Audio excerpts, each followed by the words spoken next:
कुछ राज जो शायद ट्रेंडी लाइफ के आने पे जो दफन हो गए हैं, जो धीरे धीरे लुप्त होते जा रहे हैं, उनका खुलासा ज़रूरी है। लोगों को पता होना चाहिए कि क्या चीज़ें हम खोते जा रहे हैं, जिसकी वजह से हम बहुत सी प्रॉब्लम, बहुत सी समस्याओं का सामना कर रहे हैं। आपने देखा होगा कि कुछ चीज़ें हमारे कल्चर के अंदर कुछ चीज़ें फिक्स होती हैं। महिलाओं के लिए मैं बात करना चाहूँगी, जैसे कि सिंदूर भरना, कान छिदवा के कानों में कुछ पहनना, नाक छिदवा के नाक में लौंग पहनना, पैरों के अंदर बिछियाँ पहनना। जो जो जो हमारे पैर का अंगूठा होता है उसके पास वाली, जो शादी के बाद में पैर के जो अंगूठे के पास में एक जो उंगली होती है उसके अंदर हम जिसको कहते हैं बिछियाँ, वो पहनना, और वो प्रेस करके पहनते हैं हम लोग, और जो शादी के बाद में हमेशा पहनते हैं। आप लोगों ने कभी गौर किया है कि ये चीज़ें क्यों होती होगी? और जिसको आजकल मैं देख रही हूँ कि महिलाओं की, लड़कियों की शादी होने के बावजूद भी वो लड़कियाँ नहीं पहनती इन चीज़ों को। वो कहती हैं कि मॉडर्न है, हम मॉडर्न हैं, ये चीज़ें हम लोग नहीं पहनते। हाँ, पहनने वक्त पे पहनते हैं। उसमें से मैं कुछ 2-3 चीज़ें आप लोगों को बताती हूँ। आपको पता होता था कि एट द टाइम एक औरत, एक लड़की जब औरत बन जाती है, यानी शादी हो जाती है उसकी, जब वो शादी करके चली जाती है, उसकी बहुत सी चीज़ें उसको याददाश्त रखनी होती है, कुछ चीज़ें याद रखनी होती हैं। शार्प माइंडेड होना पड़ता है, क्योंकि अब जिम्मेदारियां बढ़ जाती हैं।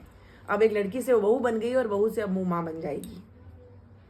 जो हमारे नाक के पास में जो नसें आती हैं, वो नस यहाँ पे छिदवाई जाती हैं, जिसके अंदर लौंग पहना जाता है, जिससे वो हमेशा मानसिक तनाव से दूर रहती है। उसका मानसिक तनाव दूर रहता है, इसलिए हम लोग लौंग पहनते हैं।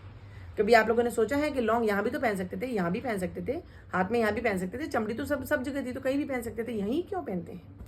बहुत सी लड़कियों को मैंने देखा है नाक नहीं छिदवाती, वो कहते हैं कि हम मॉडर्न हैं, हम नहीं पहनते।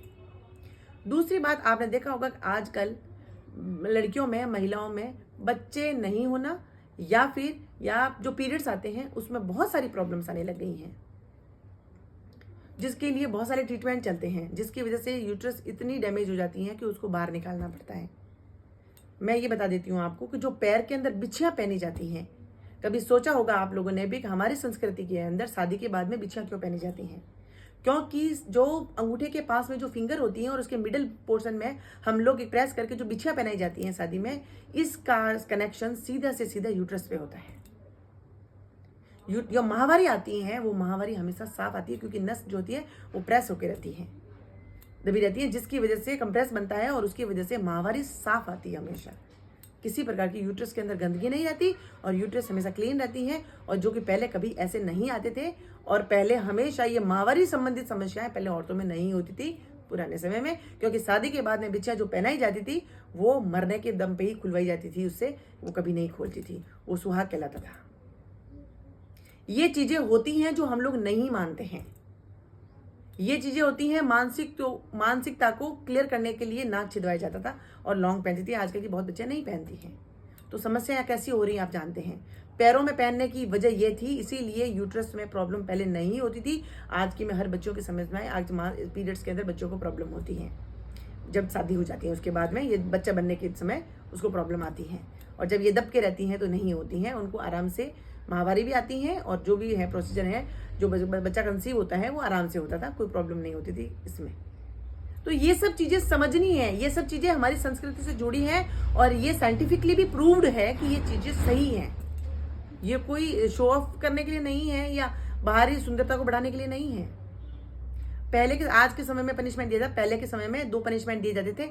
एक तो आपने देखा होगा, कानों को ऐसे पकड़ के उठक बैठक लगवाई जाती थी। आपको पता है यहाँ से क्या होता है? साइंटिफिकली ये भी प्रूव्ड है। अगर ये जो हमारी ईयर की जो बाहर की जो वेन्स पोर्शन होता है, जो आउटर पोर्शन होता है, इसको अगर बार बार आप दिन में सुबह उठ के अगर 10 बार भी ऐसे करता हो, तो आपको याद रखने की शक्ति बढ़ती है आप लोगों की।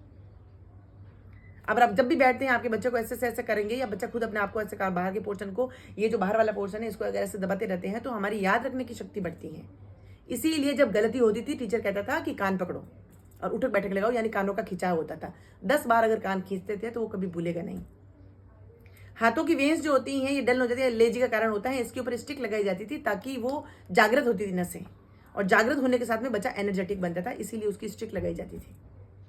तो वो चीजें हैं। ये अगर पहले के पुराने लोग बहुत ही समझदार, बहुत ही सुलझे हुए, बहुत ही सटीक लोग थे, और कुछ चीजें शायद अभी भी अपना ली जाए तो आज बहुत अच्छा रिजल्ट हमारे सामने आ सकता है, और बहुत सी समस्याओं से हम बच सकते हैं, और वो शारीरिक रूप से भी है और फाइनेंशियली भी हैं। पैसों से आज लोग इतना बर्बाद हो रहा है व्यक्ति कि हर चीज छोटी छोटी चीज़ों के लिए हम लोग हॉस्पिटलों में भागते हैं, जो कि घर पे भी चीज़ें हो सकती हैं। इसीलिए ये चीज़ें फैक्ट हैं, साइंटिफिकली भी प्रूव्ड हैं, और आप अगर देखेंगे तो वैदिक भी इन चीज़ों को मानता है। इसीलिए हर पुरानी चीज़ या फिर हर जो पुराने रीति रिवाज हैं रूढ़िवादिता नहीं होते हैं, बहुत से फायदेमंद होते हैं, बहुत से अच्छे होते हैं और बहुत से आपके काम आ सकते हैं। इसीलिए उनके ऊपर आप रिसर्च जरूर करें, पता करें कि ऐसा क्यों होता है, फिर उनको अगर अपना लेते हैं तो हो सकता है कि बहुत सी समस्याओं से आपको निदान मिल सकता है, आपका प्रॉब्लम शॉर्ट आउट हो सकती है।